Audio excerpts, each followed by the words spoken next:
Hi, everybody. This is Joanne Eisen with Reach Unlimited, and we are going for an amazing ride today. I'm very excited because we're going to take a little bit of history. We're going to talk a little bit about survival. We're going to talk about woo-woo. We're going to bring it all together by the end of the show. So it's going to be an amazing ride. I would like to welcome Barbara Clinton to our show today, and I'm going to let her talk a little bit about what she does because it's very intriguing and how she got into it. It's very intriguing. So thank you so much, Barbara, for being here and sharing your experience because it's really an amazing experience with everybody. Let everybody know a little bit about who you are and what you do. Hi, Marsha Johnson. Hi, Marsha. She was right on the money there. Thank you so much for having me. Tonight we were talking about primitive living history encampments. We call it Rendezvous. Primitive rendezvous. I'm sure most of you have heard about Civil War reenactments. When they run those events, they are pretty much showing you, they're demonstrating what the battle was like. Mm-hmm. When I do a rendezvous, we amplify what living as a fur trapper or a fur trader in those days. When mountain used to come down from the mountains, when they were fur hunting and hunting for 7 months, they would come down, they would meet or rendezvous with Indians and the settlers. They would do all their bartering, trading, do all their trades for their furs, get restocked up. And what we represent is what the camp would look like when you came down from the mountains. And everything in the camp is pre-1840, the fur trader days. Mm-hmm. And everything you see in the camp must be of that period. Mm-hmm. So you see canvas tents, you see teepees, and people dressed in certain personas. Mm-hmm. Some people actually bring their family heritage into rendezvous, mm-hmm. where they've come from, how their families, where they came. So you do get a mixture of people from all different areas. Mm-hmm. During the day, these encampments and the hunters, they would move all the time. Basically, they moved with the weather. Mm-hmm. All right. So when given the opportunity for trading and whatnot, so they'd have an encampment, you'd pack it up and you'd move on to the next site. So you'd always, and there's all types of activities and things you learn at rendezvous. Mm-hmm. One of the main things is is learning how we survived back then, how we all started, trapping food, mm-hmm. and using all the resources that you had of the land. The hides and the furs were made for jackets, keeping you warm. Mm-hmm. You know, the leather for pouches, leather strapping, quivers. A lot of the activities or skills that you would have during that time is archery. Mm-hmm. You would also really have to be skilled in throwing a knife and using a tomahawk. Mm-hmm. The ammunition of the day was basically a muzzleloader, a black powder rifle. Mm-hmm. And basically, the whole encampment teaches you these skills, you know, and how you survive out there. And many of the groups I belong to, these all began with gun clubs. Mm. Gun clubs teaching, you know, to keep the history. First, mm-hmm. history and sharing the stories, mm-hmm. and then it got more involved. And most of the clubs that I belong to and are my favorite are the ones that are geared towards the children. And the children? The children. Okay. To teach the children all these skills, how mm-hmm. you would survive on the land. And, you know, you're actually living history. So you're actually learning what they would have done, but actually living it, not just like you go somewhere and you're learning it like superficially. You're actually living it. And that's why we call them living history events. Mm-hmm. Mm-hmm. You live just like they did. You haul your own water. You have to split your own wood. Wow. All right. It's camping, but in a very different way than most people Yeah. know it. So Yeah. you do everything is encompassed in what would go on. Mm-hmm. So you would have your campers, you know, you have campers, you also have settlers, all kinds of shops, Mm-hmm. people, and there's all kinds of things that go along with that. As far as you can have people who are making soaps, Mm-hmm. special herbs. You have a leather person, someone who works with leather in all shapes and forms, Mm-hmm. whether it be a leather bag down to pouches to shoes, someone making shoes. How back then you we didn't have shopping malls like we do today. So there would be Mm-hmm. a local blacksmith. We'll have a forger there making things. And demonstrating to the children how you keep these skills going. Um and it's so much involved with it What all. The What do you do? Marshall wants to know what you do for food. How does that work? Are it's you my hunting team. your own food or do you You go? well, a lot of people at Rendezvous are hunters, and Mm-hmm. they I've eaten everything at Rendezvous. I've eaten boar, I've eaten bear, I've eaten moose, and venison. Um, because this is really across the country. They have clubs all across the country. Mm-hmm. Most of them is in the Midwest. Mm-hmm. Okay, so that the whole concept of hunting and preserving your food, Mm-hmm. okay, was always a big part of it. So Yeah. we have modern day conveniences at home, Yeah. but when you're there, you're surviving. You know, the one amenity we do afford ourselves is ice, okay? One, but you don't see it; it's got to be hidden. Um, but Well, all now the why would you just do ice? well to keep your meat good while you're there. They didn't Okay. have So you ice use it the as way a that we have refrigeration. it. Okay, I see. Correct, as a means to refrigerate. Mm-hmm. I Back then you would cut holes into the ground see. Mm-hmm. deep down to keep the coldness. Another place for your root vegetables. Mm-hmm. Um, everything is cooked over an open fire though. Okay, so that was a challenge, and I've always enjoyed cooking. You Uh, must be exhausted by the end of the day, though, because I mean, we're used to having all these luxuries. When you're living in that time period, you're working from morning to night. yes, as soon as you finish that breakfast, bingo, you're on to the next meal. And Wow. but that is the way it was back then. Mm-hmm. All right, that the men be out in the fields hunting, trapping, Mm-hmm. farming Mm-hmm. the field, and you'd pretty much be preparing for the next meal. And there are no conveniences. There is no electricity. There is no microwave. um, so So your lights are out when the sun goes down. Your day what is done. we do lanterns. Okay. Everything's by candlelight. Mm-hmm. So back then it's just like the plantation when you go and they would be making the candles. Mm-hmm. Um, they we make them ourselves.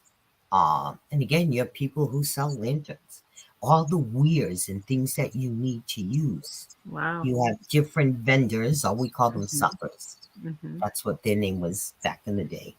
Um, and it's amazing. It's amazing the things I have been doing this over 20 years, That's a and long time. I could live my life this way. I Mm-hmm. still learning things. Still learning things. Well, I would imagine from all of this experience you have, if we ever get into a problem, we all need to come to you because I, you're going to I know know how to. how to do it. A few years back we had a major storm and we lost power for Mm-hmm. 6 days. All right, and it didn't bother us at all. We went out back. We opened up our trailer, brought our lanterns inside. We stocked up on wood the inside. We knew easily what to do. We could Mm-hmm. survive that 6 days Mm-hmm. um, without without it causing any problems in our lives at all. because Wow. you learn those basic skills and it brings you back to basics. So what are, like, for me, I'm a city girl. Mm-hmm. 100% true and true, would have no idea what to do in a disaster like that. What are some of the things that you would tell people are the most important things to be ready for? Most important is your water Mm-hmm. and a way to stay warm. Mm, Okay, those are really the most critical things. Um, you stock up on food. I mean, mm-hmm. basically, I'm sort of doing that right now. Those canned Mm-hmm. goods and you know, um, always sort of have a little supply in case you do Mm-hmm. lose your power and you can't get there. And one of the things at Rendezvous too is you really learn to adapt to changes like that very quickly. I don't have this, I don't have that, or this isn't working. So it teaches that skill. Well, I can do this, I can do that. But always the wood in your water and staying dry. Staying dry is critical. You can get really sick, all kinds of things if you're wet and you're raw. Yeah. Um, you learn that wool can really be your best friend. All right, wool can get wet, but it's still going to keep you warm. Yeah. Uh, so your main things is water, wood, having some kind of food supply, Mm-hmm. uh, and keep them warm. You got those four things: the water you can get through. Um, and that's all. You learn that you don't really need all this stuff. Oh, It's I the know, simple. but we're so spoiled with it, aren't we? We're such brats. We We are such really are. brats. We are so spoiled. But But what you really go ahead. you come home after an event like that, though. Right. Yeah. And it's like, oh, your bed. You appreciate your bed so much more after a week of camping. Well, you were saying you start, like, you're going to be starting in a few weeks and you go into October. That's a long time I mean, I don't think you do it constantly through that time No, period, right? Or we do you? don't. We do travel. We do a lot of the New England states. Mm-hmm. Um, New York and Pennsylvania is a major hub Mm, for the eastern coast there. Quite a bit there, but we travel anywhere from here to yearly down in North Carolina. Last year we went to Florida for one. Um, that was a long ride. That was a 24 and a half hour drive. Okay, wow. alone. Uh-huh. Um, but traveling to the different states, and then people come from all over. So just the people you meet alone. Oh, that would be Um, fascinating. oh, it's Fascinating. fascinating. It is, and it Because never ends. the difference, well, I'm going to go in 5 different directions right now. Let me stay with one. Marsha, I'm going to get to your question in a minute. You were saying how they would follow the weather, right? Right. Um, so how would they, I mean, how would they make the circle around? What would they do to go from wherever they started and following? How would that work? And what time frame You would that know, work? basically, the men who are hunting and whatnot are trappers. They're with the Mm-hmm. backpack, they're with the lightest packing and surviving in the woods. Mm-hmm. The encampments, wagons. It wasn't easy travel back then. There wasn't a Right. lot of convenience. Wagon and the horses. So you would learn pretty much you learn how to pack really well, I'll tell you. I bet. I bet you know how to do that. Exactly. Mm, And again, it's basically for the encampment, the ones that always moved. Some were the wives and families of the hunters, so they'd only see them during those periods. Others are providing services for them. mm-hmm. So they take the opportunity in between to restock or make whatever it is. Most of the time, everything is handmade. Everything you use, your clothes, your pouches, your accessories, everything is handmade, the same that they did back then. Mm-hmm. So just again, more skills with the sewing and the woodworking. Mm-hmm. Um, so How again, long would go ahead. how long would the hunters be away from the camp doing what they do and then Some come back? some of them up to 7 months. Wow. Real diehards could be out in that mountain for 7 months, trapping, surviving, and bring them back furs. Now, how Um, did they do that though? If they were going to go out hunting in the woods, if they're away from the camp, did they bring stuff back and then go back, or did they yes, just keep collecting and collecting for 7 months and then bring it all back? And did yeah, they just use horses when they did that, or how did they get their? yes. Pretty much you go back to check wagon days and a cart or whatever you Mhm, had. mhm, And and sometimes depending on the weather that year and the weather of that season, they could be mhm, out 4 months as opposed to 6.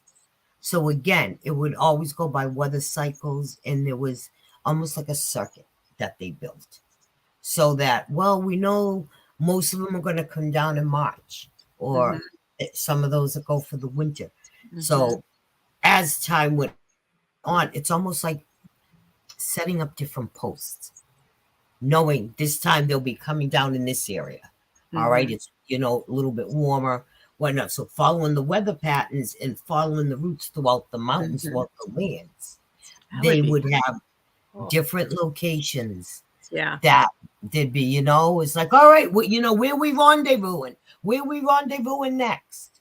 So word of mouth, we didn't have phones back then.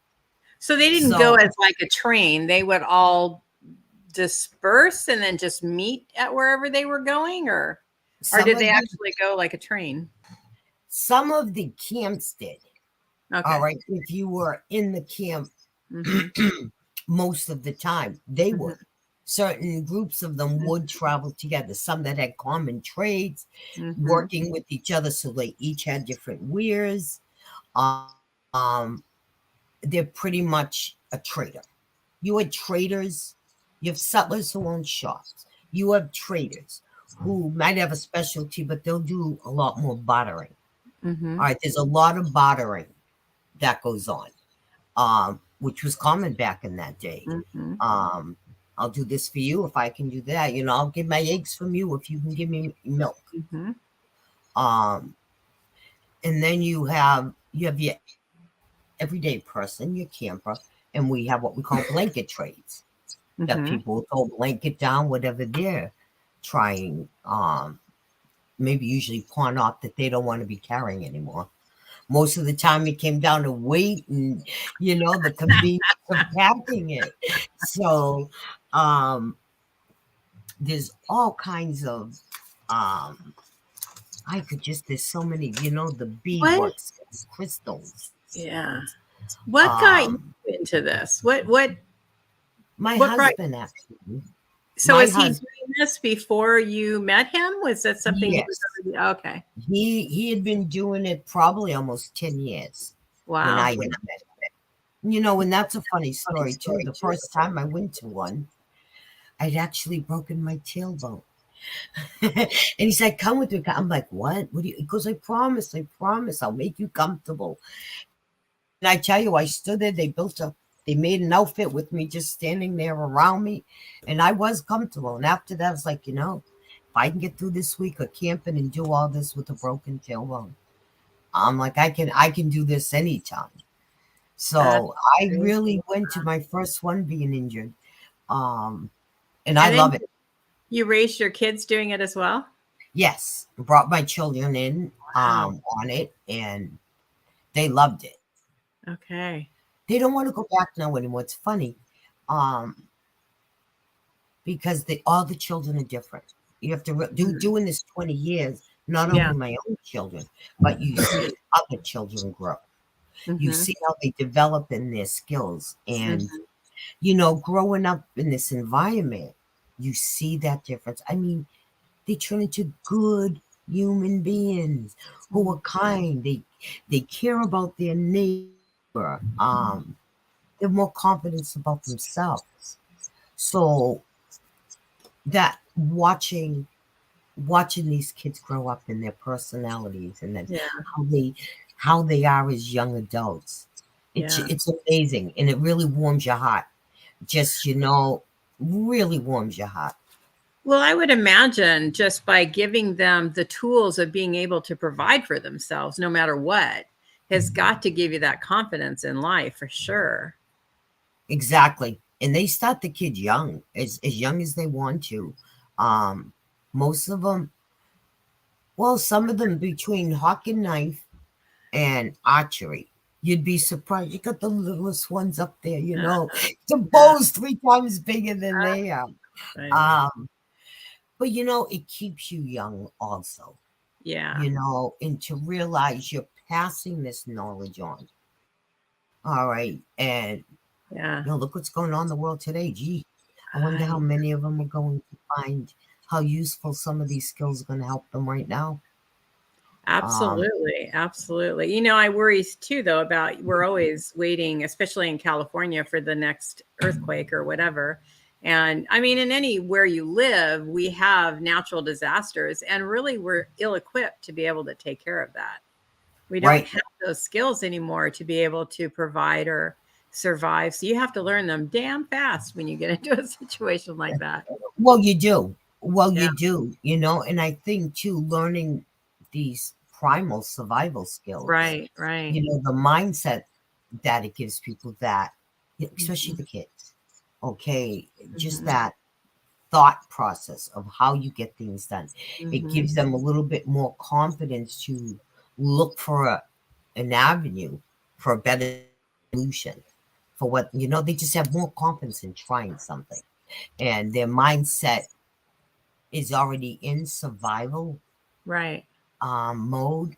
So I think it makes them better prepared, and it's not as scary for them when something totally unplanned happens. I don't think they panic as much. I feel they're more prepared for Right, that. exactly, you don't. Thank you, Eddie, I'll be keeping an eye on her, and I love that you take care of you go for your cat and your guinea pig, that was very funny. I can't see any of the comments. I cannot see I'm any of the wait a minute. well, one of the Here I am. questions so you were talking about crystals, and this is we're kinda I think we're gonna Yep, jump all we'll over. lead up to it. Did they believe in the woo-woo side when they were in these camps? Was that something that was looked at as a positive or a Well, negative? it it's very interesting. All right, because back then this was traveling. So you Uh-huh, didn't have your everyday go to a church or uh-huh, the groups. uh-huh. Most people are very faithful. Um and like when we go, we have a weekly service. We do have a, you know, get together. And as you go through the camp and you find back then they had a preacher that would travel with some of the tents, Mhm, the caravan, let's call them the caravan, who would travel with them and who would be in camp. mhm. You'd have the preacher on this end, and then on the other end, you have the shenanigans going on. Okay, I mean, come on, they haven't seen people in 7 months. So the rendezvous went 24/7.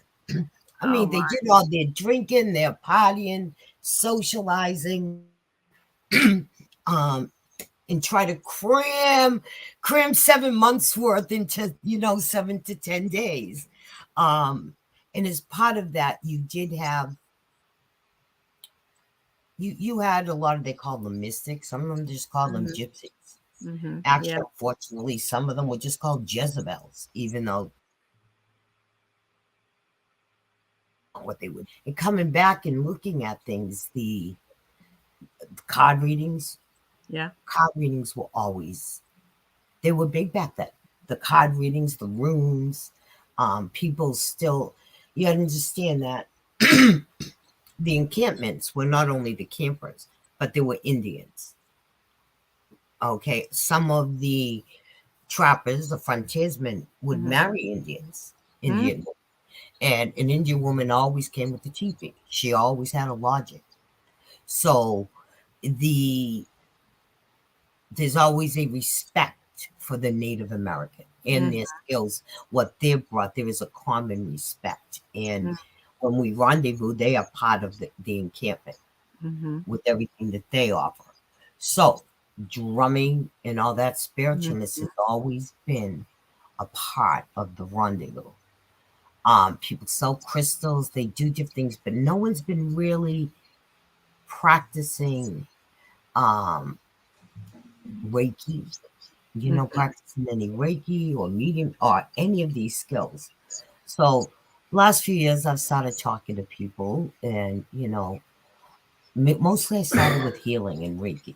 And I was surprised at how many people did Reiki in the camp. I was pleasantly surprised. Like, really? Are you kidding me? All right. So last year I decided with all these skills and whatnot, I was going public.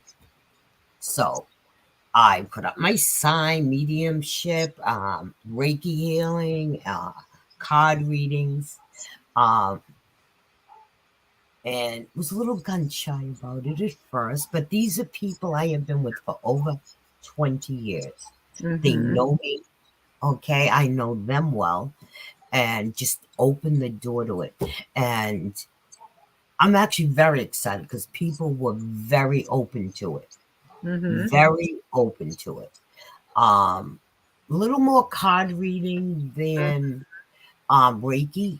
That's interesting. Really? I really thought I would have more Reiki people. Yeah, right? I would too. And oddly enough, I found it was the opposite. People wanted that card reading. Wow. So, honestly, I haven't done much mediumship. I mean, I haven't done anything specifically for mediumship other than a couple of one-on-ones and almost a combination card reading and mediumship. But so now this year, I got a few more people asking me about the Reiki, and at one or two events this year, I'm hoping we're going to have a Reiki share. Well, actually, if I get a couple people together who can do Reiki, and we have many seminars. We have a lot of seminars that go on at these events. If you want to learn quilting, sewing, you want to learn anything, there's so many different. So I was talking with, 3 other women as far as, I'd like to kind of, let's see where it goes. Open up the door, make it more public, let people see what you do. Are you going to barter with this? Or are you going to actually charge for it? Well, last year what I did was I put out a donation jar. Okay. What do you charge? I said, well, I'm taking donations. I tell them my normal price, but I'm taking donations. Yeah. And I got all kinds of things. Hand wool gloves with the cutoffs so you can cook with them. I got a beautiful necklace. I got a quartz pendulum from someone. It was beautiful. So I did mostly bartering last year. This year for readings and Reiki, private Reiki session, I'll probably charge maybe half price of what I do. But why would you do it half price? Because you're supposed to be living in the 1800s, or because you're just a kind person? Well, that too. Well, plus that was good. People didn't have a lot of money back then. Money was always tight, and that's why you work together just to eat. Yeah. Okay. You work together as a community, and right now I think it's more important to let people know it's available and what it's all about. And I think the education and having move people sort of into that path is more important than charging the money for it. So this year I was really thinking maybe getting a few people, see if we can do a Reiki share, have them come in, share Reiki, and offer it for free. Offer it for free. Come in. Everybody loves free stuff. Who doesn't love free stuff? Okay. And at least I was thinking, those people who are very curious will come in and see what it's about. So the way I look at it, with all the skills, everything I've learned over the past 5, 6 years here, for me, it's bringing it home. It's my second home. All right. So I think I was a little more comfortable going public there than I was with the public around me. Very interesting. Very Okay. interesting. When I Yeah. was ready to do it, it's like, Mhm. I think I want to start here. Mm-hmm. Again, they know who I am. I think they'd be much more accepting of what I'm doing because they do know who I am. Surprised a few people, but really, really, you know, just opening the doors and making people aware and educate them a little bit. This genre has given me so much knowledge. I've learned Mm-hmm. so much history. And till this day, I'm still learning new things. Mm-hmm. How do you keep things rolling? You just kind of let's put it in there and see where it goes. So I'm kind of So if well, I'm excited to see how it all turns out when it comes. It's because this is a newer thing. Not you don't. Are there any people in the groups that you're a part of that actually do what you do that no, you know of? not. I know some of them do Reiki, but Okay, but not the not moving. cards, or if they are, they're not speaking up. There are I think there you're are gonna. a handful. I think you're gonna open a can of worms there. I think you're gonna find I there's more. Yeah. Towards the end of last year, Uh huh. there were there were 3 incidents in the last month that was like, yes, and this is why I'm doing it. One girl was just like, a good example was she's very good with cards. She Uh huh. loves tarot cards. She was really into it, and she got bothered by information she was receiving. Mm. Um, and actually, she foresaw someone's death, and it bothered her. Mm. And 3 other times right after that, it kept coming back up. She didn't Mm. like it. She walked right away. Mm-hmm. I had sat with her. I did a reading, and I just was like, wow, you have all this ability. And Mm-hmm. she came back to me 3 days later, and she was like, I was meant to have that reading. You were meant to push me back into this. And I was like, it's not me. I'm just a conduit. Those are messages from your loved ones, from your angels that came through. Yeah, Okay. And she has gone gun ho right back into doing everything, that's amazing. and loving it. That is one of the biggest downfalls that when you're a seer is seeing those kinds of things. And I still, even in mediumship over the past couple of weeks, I've had where I know that somebody had passed in a not pleasant way. Let's put it that way. And it's really an angst for me to even talk about it or how to talk about it or what to say or what not to say and how to say it. And, it's like our belief is if spirit is giving it to you, there's a reason for it. Correct. But we still have to be careful about the people that we're saying it to. And so I totally understand that. If I saw somebody's potential passing, I don't know how I haven't, thank God, had that happen yet. I'm not going to have that happen. I'm going to take yet Right. off the Right. table. Take it right out. Take it right out. Not having that happen. Then, I don't know how I would deal with it, but that's a very difficult part of what we do for sure is when Right. we see the potential bad that can happen. But again, I guess it's always going back to the fact that it's potential. It's not in concrete. Things can Correct. change. And you just have to reassure people of that. But yeah, I could see her being very traumatized by it. Did it actually happen when the person? Yes, That's what it I thought. did, Yeah. and it did come true. And again, those energies and that was something she just did not want to deal with, and Yeah. she wouldn't do anything. She did no spiritual development for years, and then sitting down and having a reading, just she came back. She goes, "You lit that spark again." I'm like, "What? I was busy. What are you talking about? You lit that spark. I'm getting back into my cards. I'm feeling it." And I was like, "Great, great." It'll be So exciting next year to see how many come out of the woodwork because you're actually I don't have it here, but you actually made the sign for people to come for the Reiki and the cards and the mediumship. So Right. you're I going got 100%. plaques, when they're chopping wood and they get this big tree. I got 3 nice pieces of flat wood burnt it, and just like they would have in that day. There were signs, nailed into things for you to find your way or to find a person. Yeah. That's why a lot of camps will have names. It's a lot of nicknames that come up, like me. How hard? They call me Ducky.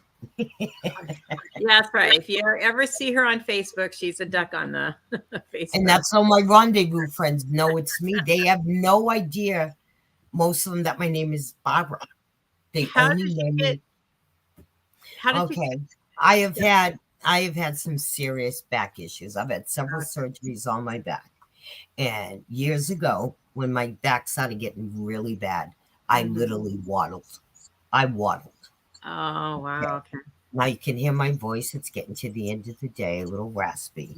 Well, when you're at rendezvous, you tend to have some very late nights around the fire. Music can break out anytime, anywhere at rendezvous. And that's a whole nother genre in itself. So late nights around the fire, I'd be remiss to say if there wasn't any moonshine being passed around. So come the wee hours of the morning, my voice is very, very raspy. Okay. And there was one night, one of the big man, this man's like 6'6", and I'm not even 5 feet. All right, so he's like a pesky brother. Barbara. By 3 in the morning, what? And they're like, oh my God, she walks like a duck and she sounds like a duck.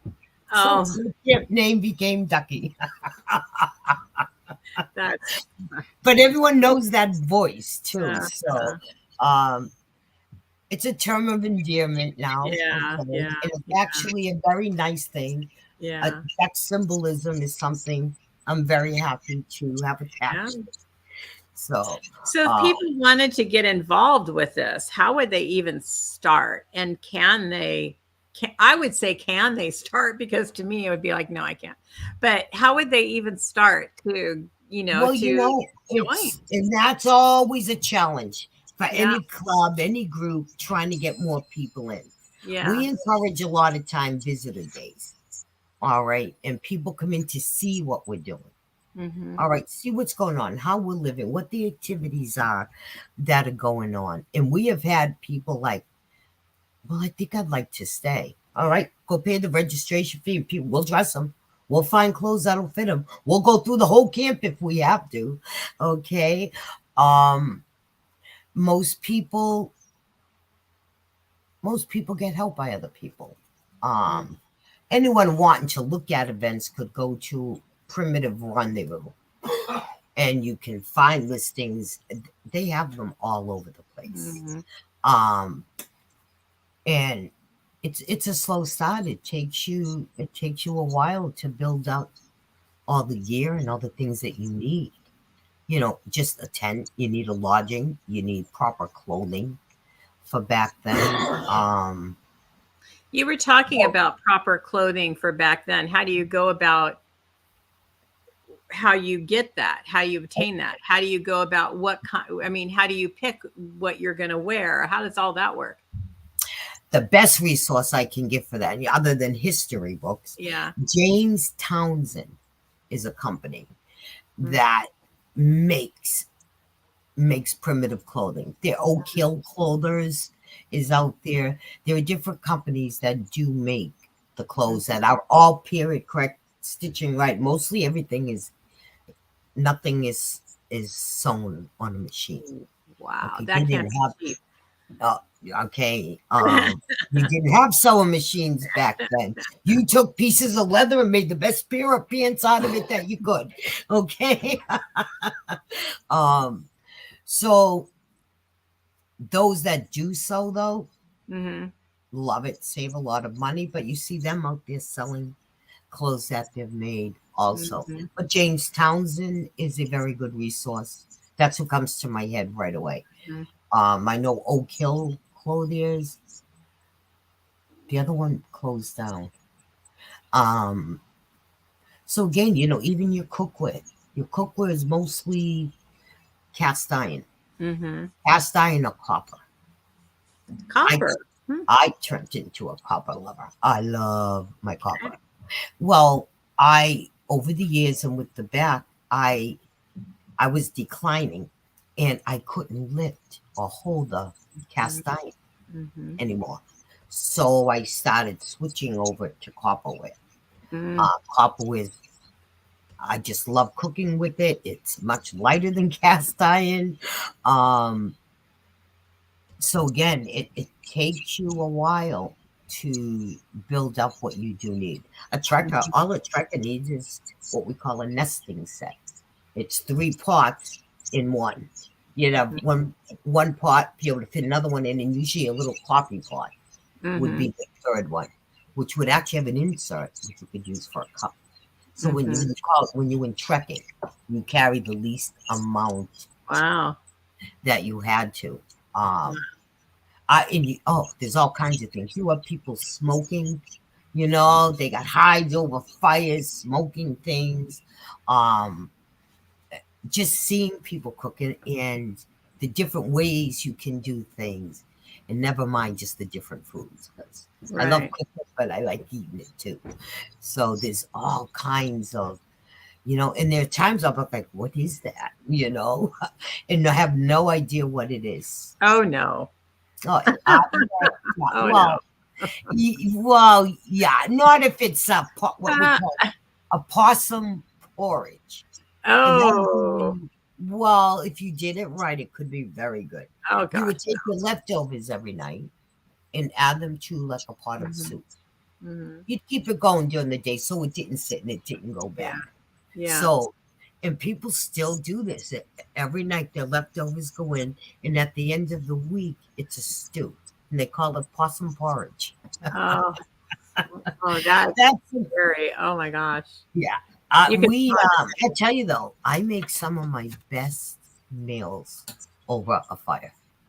Today, it's Wow. being St. Patrick's Day. One of the big things I do, especially some of the smaller clubs, say the workers, were having a meeting the day before camp opens.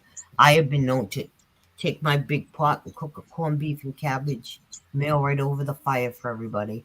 I've cooked 20 pounds of corned beef in that one of my pots. It's that big. Wow. Yep, and fed a small camp that just brought because it's St. Patty's Day. It's one of my favorite meals to begin with, but it's an awesome camp meal. One pot feeds everybody. Good question, Marcia. I was just talking to somebody today about whether their favorite meal was corned beef or not. And I'm like, I'm not a corned beef fan, but Right?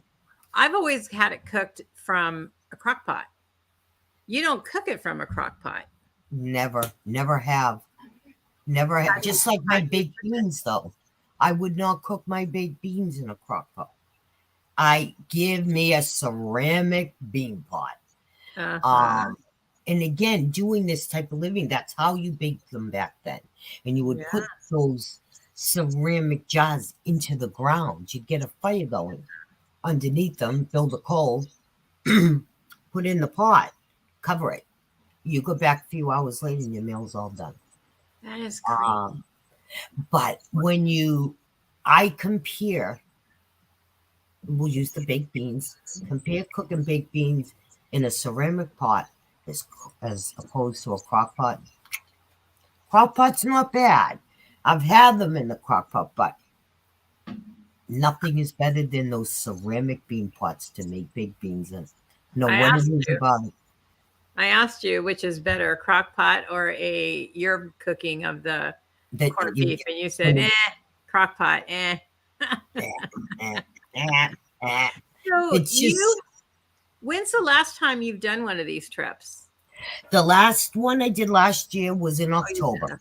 did. Okay. I was in the middle of October. We were down in North Carolina, and that's How about is a 17-hour drive for how us. is the adjustment from you've gone all winter now with the luxuries of your home and your nice chair there, nice and supported and comfortable, and then you go to this clothing that's It's like completely breaking out. Spring is here, finally. Yay. I get outside. I'm living outside. Your people all around, activities going. For me, it's just like spring has sprung. I mean, I can't wait to go. Every year I get to this point, I'm very tired of winter. Um, in the past few winters have been very difficult for me getting out. Just physical limitations. And I've done so much healing. Yeah. But the ice and the snow, so Not come, not a fan at all. Not a fan at all anymore, just has not been nice to me. So when that good weather comes, I'm busting through the doors to get there. Can't wait to see the friends again, the activities. Yeah.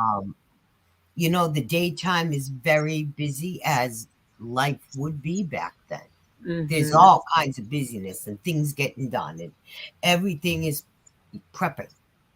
Like you said, it takes you all day. You're in the kitchen if you're the cook. Yeah. Okay. You're there all day long. By the time Right. you get that done, you clean those pots out, boom, you're on to your next meal. So you're excited to get there. Yes. How about when you go home? What is the transition like from now? I've done this for 6 months. How is it when you go home? It's depressing. Really? It's you don't want to leave. Wow. You So it's that camaraderie that you miss. It's the actually being productive all day long. What about it is the most? I think it is that community environment, a true community. Because you're all working together. That's what you mean by a true. You're all working for the good of everybody, not just your family or yourself. Correct. You're working for everybody. You learn to appreciate the land, what's given. You learn to appreciate life and the simple things in life and how we overlook those things. All right. So for me, it's sort of humbling. This is where we've come from. This is what's in all of us. But it's not only those hand skills. You learn life skills and how to deal with life situations being in this environment. Yeah. And it's more than a community. They really become a family. You become a family with these people. And I'm telling you have troubles or things going on, normal life. But you pick up that phone, those people are there in a heartbeat. It goes beyond just that community. I was going to say, is it something that holds through all of your daily life, or is it just that? Yeah, you reach out and support all each the other. time. Yeah, you're communicating with people all year long. I mean, all winter long. There are people I've chatted back and forth. How you doing and what's going? We keep abreast of people. Those that we know are having a hard time. Those that are sick. There's a lot of prayers and a lot of support for what anyone's situation is. You've had this experience where you've firsthand experienced that community bond, right? Because you're all working together for the good of everybody. How can we bring this, do you think, to our world today and having more of that?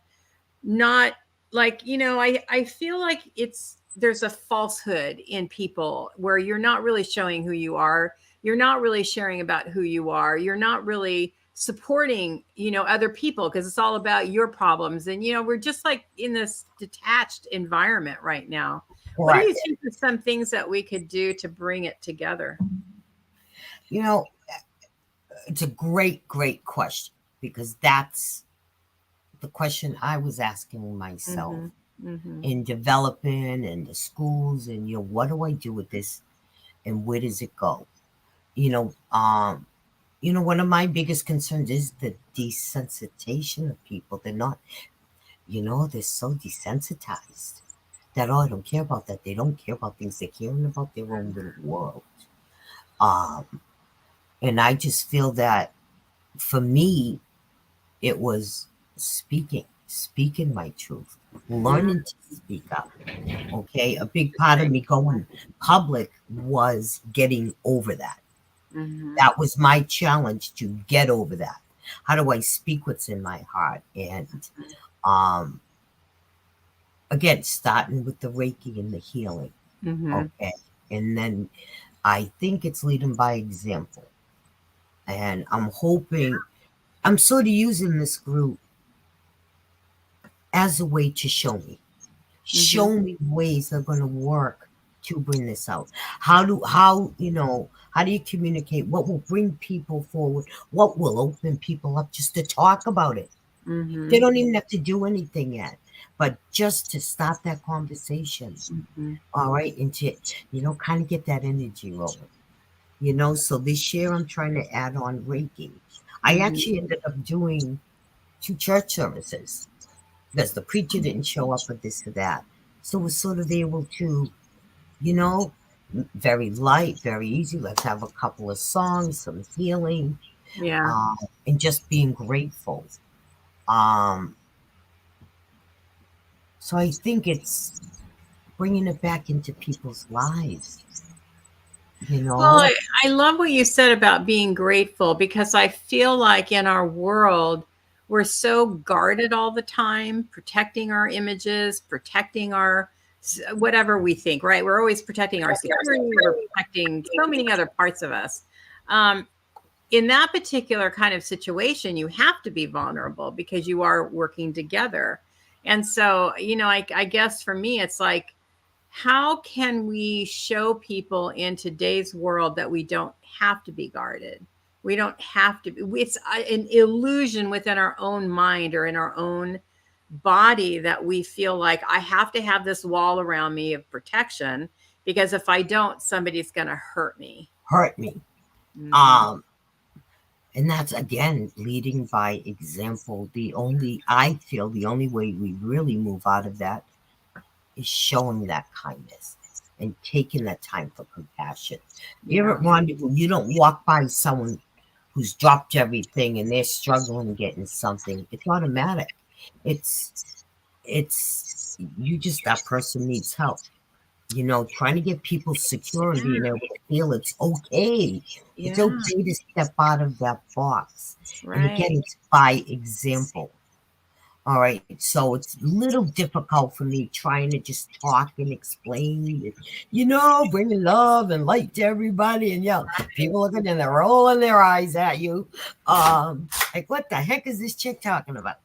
Um, I don't mean so this in the way it's going to sound, but I feel like, the numbers drop in this conversation because it's not entertaining. It's not exciting. It's not, um, what I like is what Eddie said about, living without our text messages for 6 months. It's not that no self electronics. gratification. And I feel like that's something that we really need to help people come back to is that that's not because of what's happening I feel like it's a big part of what's happening in the world, right? We're all too much connected to our electronics. We're all too much connected to, but it's going to happen to me, or Correct. separating ourselves, where because what I'm hearing from you is this camaraderie of working together as a team. And we've just lost that in our world today. We have, and I strongly feel it's trying to bring it back. And this Mhm. is my way of trying to make people aware. Yeah. Yeah. Um, it's it's it's not that easy because people have separated. Right. But not as much as you think. When you start talking about it, and you can have those one-on-ones with people, Mm-hmm. it's still there, but it's hidden under everything. Those masks, those defenses. I'm not letting anybody hurt me. Okay, I'm going to protect me, myself, and I. Um, and trying to break through that. And sometimes when you first start, you got to kind of break that ice with everybody. All right, get the winter ice off you. Let's get this going. But, with everything that goes on, like the music. All right, Uh-huh. the music is just you go anywhere from dulcimers. Now, dulcimer was a very old, maybe would be a small lap guitar or a lap harp. All right, Okay. string instruments, the flutes. Uh-huh. Um, they still have people playing and singing the chanties and things of Mhm. that day. Today, you got anywhere the fiddles, the guitars, um, in all kinds of genres. And it's people Yeah. come, that's where people will bring their heritage into it. Hmm. So singing the old Scottish songs, and you're over here, and you got the Mountain Man songs, and you never know. You never know when music's gonna break out. Someone could get up in the morning and they're waking the whole camp up with music. Then you got the bagpipes going at sunset. That's tradition. That's tradition. Be surprised at how many. Well, the Scottish. We have Scottish games a lot at the events, and Highland games were scheduled specific times of the year, Hmm. and people came from all different lands to do these. Wow.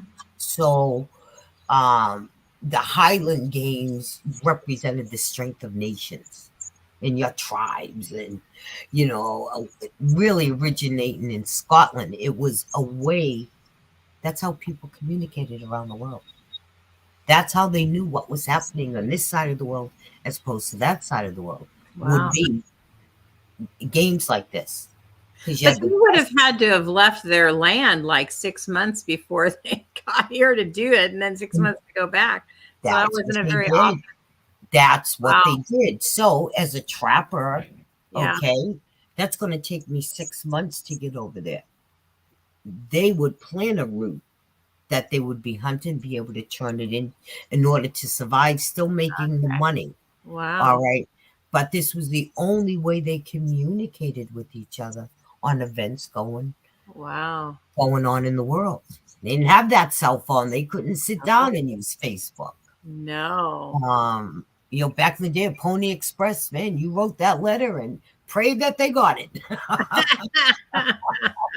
And now we just get mad if somebody didn't read our text message, right? It's like, Isn't you that got the it. truth? But really, to get away from the TV, the Yeah. electronics, I mean, Mhm. getting down to bare bones, that what's important is your family surviving, being able to eat, staying dry, drink, and your community. Mhm. It's how people survived back then. And for me, it's very refreshing. It's You very refreshing.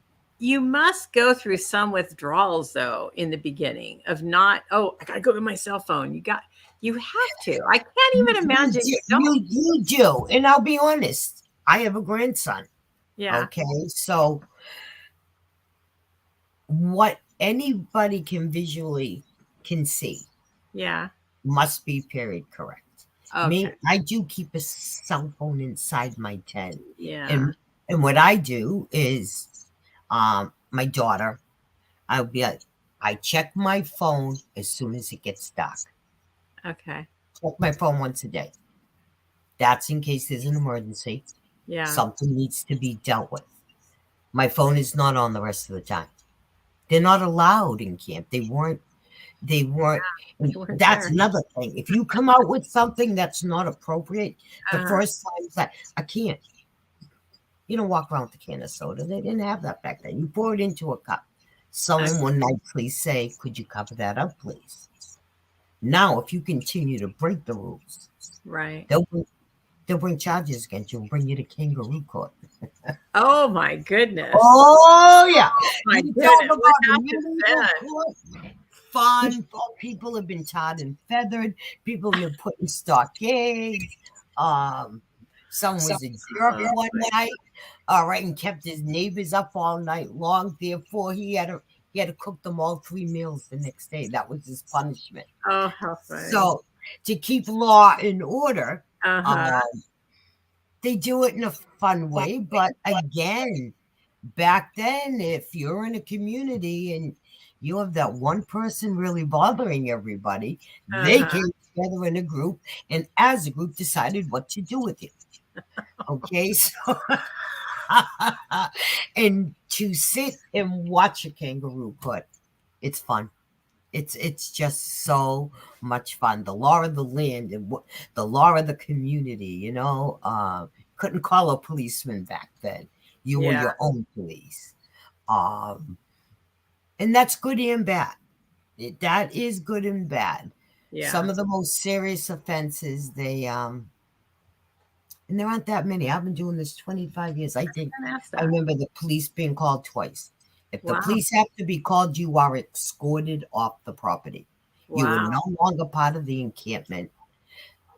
It's a private event, and the way it's structured, the police can't override the rules of the rendezvous. Ah. Therefore, if you have someone who needs police attention, Yeah. I mean, you're talking 7 people coming over and breaking down your camp in 15 minutes and dumping you on the other side of the fence. If Wow. something is that serious, boom, Yeah. nothing is tolerated. For instance, you get a young kid in there, someone trying to steal a gun. Wow. He died back then. You took somebody's gun. That's their means of livelihood. That's their defense mechanism. Okay.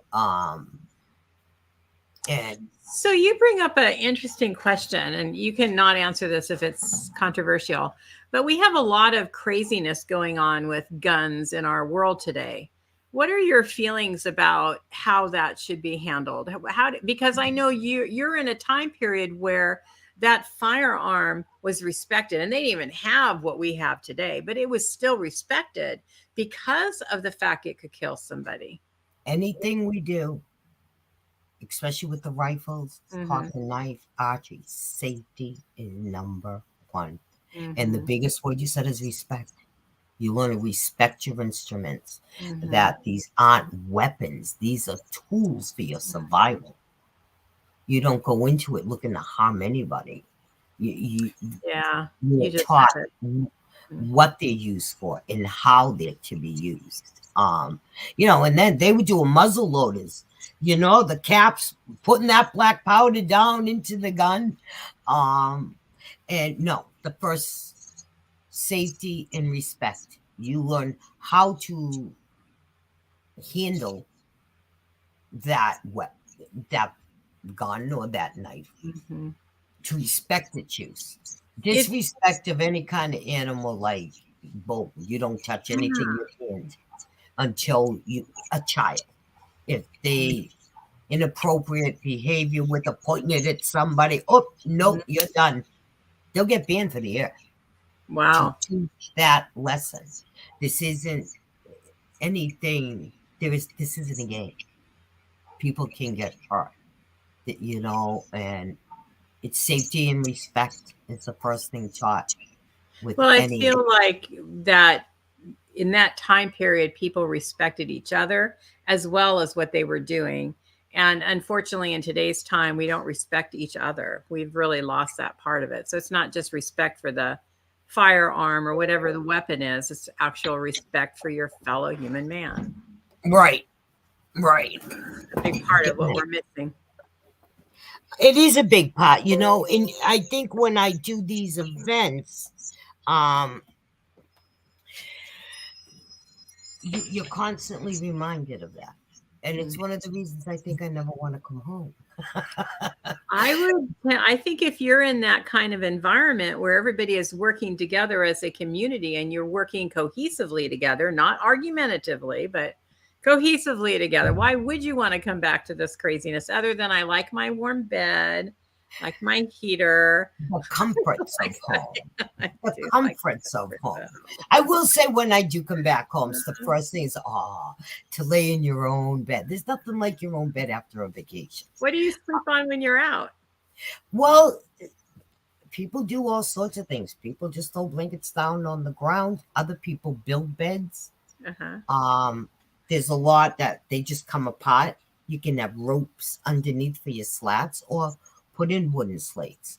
I have a bed and I put I got some foam and put a big canvas. So it's like a canvas mattress Mm.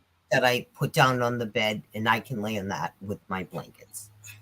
And Uh, you're comfortable. Your back doesn't bother you on that? no, no, Wow. I do very, very well. I was really amazed. You know, with the back issues. I did have one before that didn't work as well, and then we changed it. And I knock on wood, it I have really good luck with this one. And I'm doing really well with it because that's a big deal for me. It's Yeah. I've gone through the gamut of when I started, being fit and doing everything to Yeah. these people watching me slowly decline, walking so to the point I was falling down, getting back up and doing it again. Then recently, 2 years ago, I broke my ankle and back down again. Here she comes again. But people know in the help. I've had some difficulties with the arms, which are now getting better. But people, they know you're a community. They know, Barbara, let me carry that for you.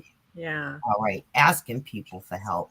You get to know what people's situations are. Mm. And there's someone always there to cover the basis for what it is you need. I've had Right. so much help over the years. People, hey, I need wood and water. I can't carry it. I can't do it. I can barely walk, but I need wood and water. No problem. Wow. It's amazing how fast and quick people are there to help you. It's really sad because I feel like overall there's a lot of people that would still do that. They would still be there to help you. But unfortunately, because of the way we live, fast-paced lives that we live in our, like, especially during COVID, I've lived in my little four-wall environment, and nobody knows what's going on in that four-wall environment. We've lost touch with each other, and then we're so busy. We're so either guarded from, I don't want people to know my business, to I'm hurt, to I really don't care. I mean, you name it. There's so many protections that we have up, and then we don't let people in. So I feel like we really need to get back to this mentality of being together. I think that's what I'm trying to do. How do I merge both my worlds? Yeah. How do I merge both my worlds? And like last year was like, you know what? I'm going public. There's, you have to start somewhere. You have to start somewhere. And I'm like, well, I'm going to do it. Because I have 6 months that I'm with a lot of these people. It was easier and more comfortable knowing I was going to see these people and be with these people. So putting it out there and be able to talk, get more people interested. It was an easier environment for me to do that. How much has it grown? How many people join every year? It varies. Okay. In the last few years, it's a lot of older folks. Oh, really? Yeah. They've been doing it for years. They've been doing it for 30. And the concern lately has been, will we be able to keep this going? Yeah. Getting the new people and getting other people interested. And a few years back, we started sort of with young adults in their 20s. So you saw a little bit more interest. All of a sudden, the past 3 years, we're getting more families again. Oh, wow. And this is very, very exciting. I'm hoping it's a benefit that can come out of COVID. I mean, with all the crap that's gone on with it, my hope with it is maybe it open people's eyes to what do you value. Value in the family and being with the family, and you as a family getting through just what we've been through in the last 2 years. All right, that now, you know what, you have an avenue to get out there. And I mean, to take a vacation, can't take a vacation anywhere else for that price. Okay. For that low, but the value of the family, and now they know they've worked together and they've gotten themselves through the past 2 years. Right. What can you come up and do here now? Yeah. Last year, especially, we saw a big increase. It was mostly family. Wow. And there's the hope. There's the hope that this gets out there. Not only the events, but what goes on. And I think just that camaraderie with people is more important than anything. Simply boils down to, you know what? Love one another. Be kind to one another. Yeah. It's really what it really is that simple. It really is that simple. The thing that I always say is it's not that hard you only have a problem when you get into somebody else's lane or you let them bother you. You know, it's if you take it personally, if you let them get to you, then they're going to. But if you just keep being you and not caring what anybody thinks, and it's not about being arrogant, it's just you know what's right for you. It's so when you start like allowing that to come in and penetrate you, that's when we start becoming crazy. Yes, I agree. Just I in agree. your own lane, in your own world. Not And that you we know, don't listen. I mean, I know I'm on a fine line here because there's both sides, but no, I like what you're saying. It's cool. Oh, yeah, there's all the chats. I haven't been able to see the chat. It just popped up. yeah, we've been going. So, what do you think your last takeaway of this would be? And what we got? My takeaway from the That you would want people to walk away with and remember this conversation about? I think it's a beautiful reminder of our history Mm-hmm. and how we became a country, what we needed to do, Mm-hmm. all right, for each other and with each other. Um, and that whole environment and feeling that and living that Mm-hmm. really brings you back to what's important in life. Yeah. What's important. Um, and I think people relearning these skills, we've forgotten so much. Yeah. You know, to learn to appreciate what we have, it's taking you a step back into history to remind you of the luxuries we have.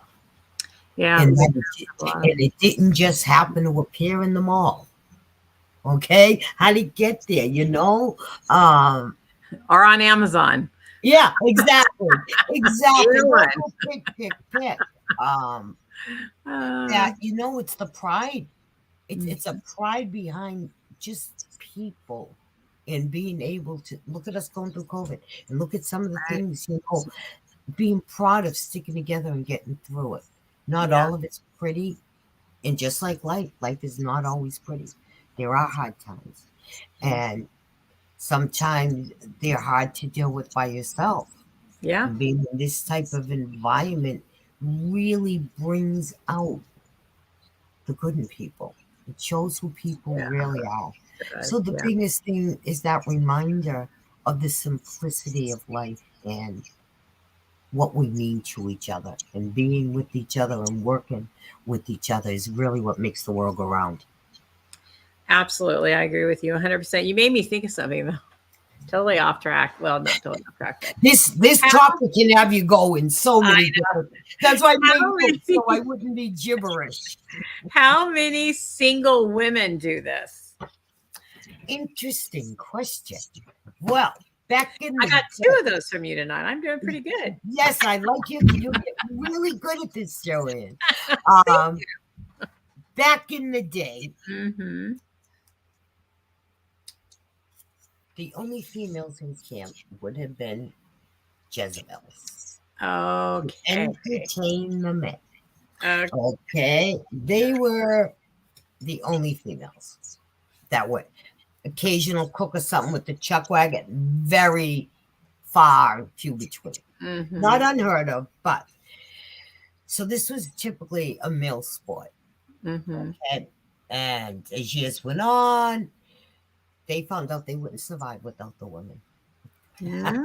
You, it is the women when they opened the camps up who brought the children in, who Mhm, kept. It wasn't just sitting around with the boys after a day of hunting, mhm, kicking back a few.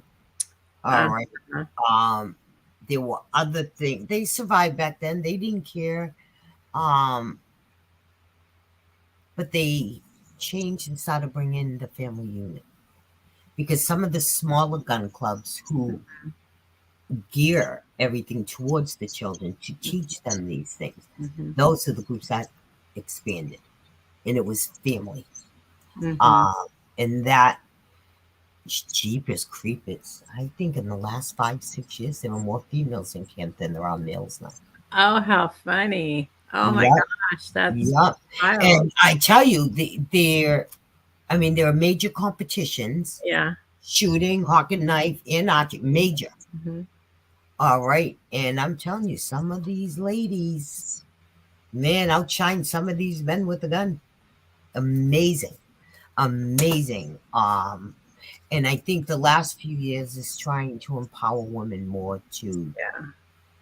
learn the skills. Don't just be in the kitchen. Don't you be doing just the sewing and sort of get, because women were involved in all of that. They like to think, oh, women have their place and men do this. Mhm. Back in the early 1800s, it's exactly how it was. Woman had her place and a woman had her job to do. Mhm. But when you get out there on the plains, you get out there out in the mountains, it doesn't matter if you're male or female. Situation comes up, you need to protect yourself. You need to be able to protect yourself. You need to be able to handle dangerous situations. So the woman's part in Rendezvous wasn't strongly brought out. Maybe the last 10 years. And that came from women pushing like, no, oh, no, no, no, you're not pushing us out of this. And I tell you, I don't think a lot of them would have survived if they hadn't. Oh Because wow. now, as I said, there's more family coming. Yeah. All right. So it is the opportunity to relook at your life, how you're looking at life, and learning to see what it is you value in life. Mhm. All right. And when you come down to the simple things, the bare necessities of how to live and how you have to survive on the land. And it wakes people up real quickly.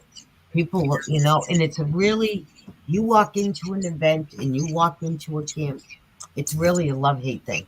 You either absolutely love it, you want to get in garb and start going, and the other's like, oh, no way. There's no in between. You either love it or you want nothing to do with it. You would probably walk in, oh no, oh no, no, no, no, no. I'm a city girl. I want my bed. I want my tub. Okay. I think it'd be fascinating. I would love to try it. I I think mean, it'd I be grew up a fascinating. city girl. Yeah. I grew up in Boston. All right. I wouldn't have known that. No. Come on. We were just talking about her accent earlier. I'm Um, not being mean. and my cousin, my one of my cousins growing up, since I was about 8 years old, Yeah. used to come pick us up, take Mhm. us to New Hampshire and camp. And I Mhm. loved it. So for me, this was transforming from camping as we know it. Well, Mhm. now I would call that glamping, okay, Mhm. to rendezvous. So it was just a Yeah. different way to run to camp. Mhm. But you're living history. You're Yes. actually living history the way it was back then. Yeah. Um, Which is very eye opening and very awakening. And Eddie is going to join you. who? Eddie. Eddie? Eddie Calvin. Yeah. Oh, nice. He's going to join you. I think Marilyn's going to join you too. It She's would loving be this conversation. Her and George. her and George. That's all. Anyone who likes camping, it's a different way of doing things. I like the whole history thing Yeah, about I it would be too. fascinated by it. Hmm. It I mean, I learned something new in the conversations I got, and these people know their history. I Hmm. mean, sometimes I am really in awe. Um, but just any conversation on how you're making a hide, what you're doing with the hide. Hmm. Um, you wouldn't hear any conversations like this anywhere else in the world, Yeah, how you get your fire going. What are you using to keep that fire going? And yeah. um, because anyone like myself, there are times my fire is going all day long. Yeah.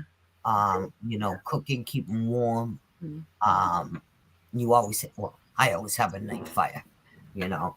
Good shots come out, the music comes out, they all go home, and then I get to sit there with the moon in my fire. Oh, that would be wonderful, I wouldn't it? Oh my I gosh. adore it. I Out in the Remember the wilderness time with the stars. Oh my gosh. And when you're in a full camp like that, and Mhm. it gets late at night, Mhm. okay, I've been known to be the last one to go to bed because I love that silence.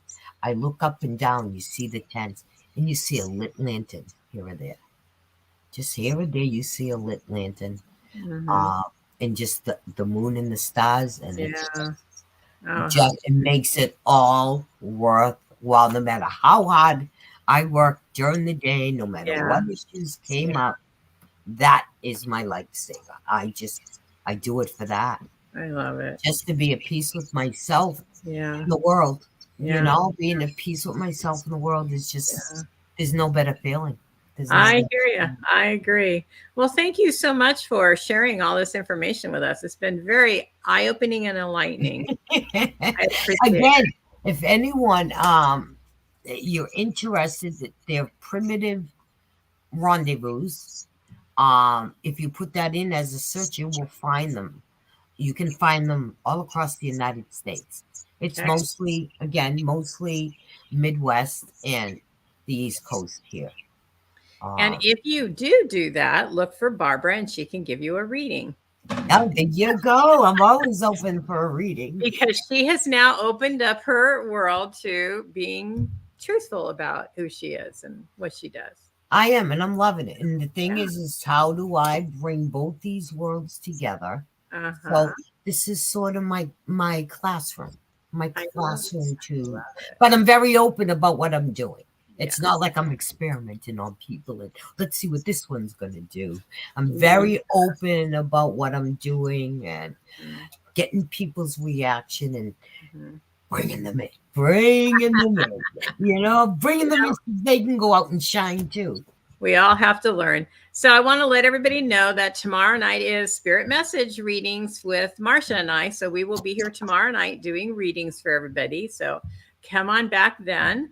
I also want to remind everybody that our angel class is coming up next week. I think it's the 25th, almost next week. Congratulations on that, by the way. I saw that. Good for you too. Yeah, Very, very happy. angels.